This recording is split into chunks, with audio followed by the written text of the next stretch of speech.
دع السبب. دع السبب. أنت يمني؟ هل يكفيك ذلك؟ سؤال، هل أنت يمني؟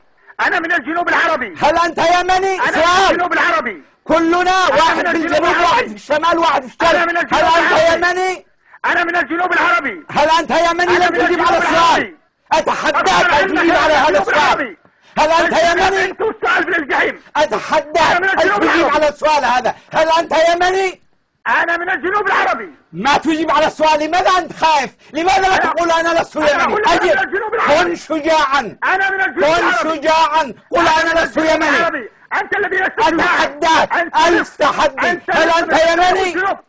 يا رجل أنت ممن سرقوا الجنوب.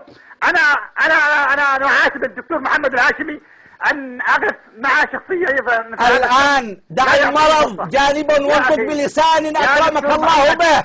أرجوك. هل أنت يمني؟ أرجوك يا دكتور محمد. هل أنت يمني قال لك أم لا؟ أنا قلت لك من الجنوب العربي. يعني يمني أم لا أم غير يمني؟ أنا لا أريد أن أجاوب على هذا السؤال إلا بهذه الطريقة. هل يعجبك؟ لا أنت حر. أنت حر يعني أنت حر، ولكن الناس لا معنى ذلك أنه حالة الانفصام عنده ليست عسيرة بالإمكان معالجتها، لأنه ما زال يستحي أن يقول أنا انفصامي. شخصية مريضة. ما زال يستحي أن يقول أنا لست يمني. معنى ذلك هو في نص المرض، وإن شاء الله نعالجه بكرة.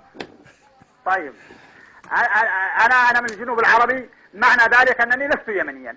خلاص، هل أعجبك هذا السؤال؟ ممتاز. إذا أنت إيش حالة انفصامية ولا حول ولا قوة إلا بالله في المناطق الجنوبية والشرقية. لا تتركوا لهؤلاء يتكلموا عنكم، فأنتم تريدوا الإصلاح والتغيير نحو الأفضل. أما هؤلاء فهم يعيشوا حالة مرضية انفصامية.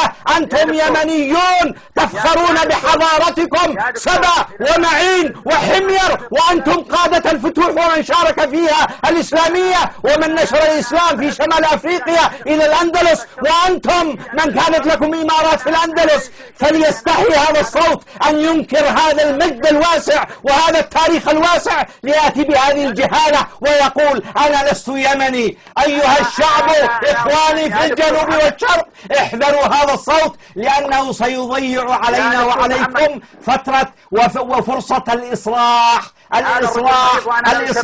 بهذه الأفكار الانفصامية المريضة العفنة.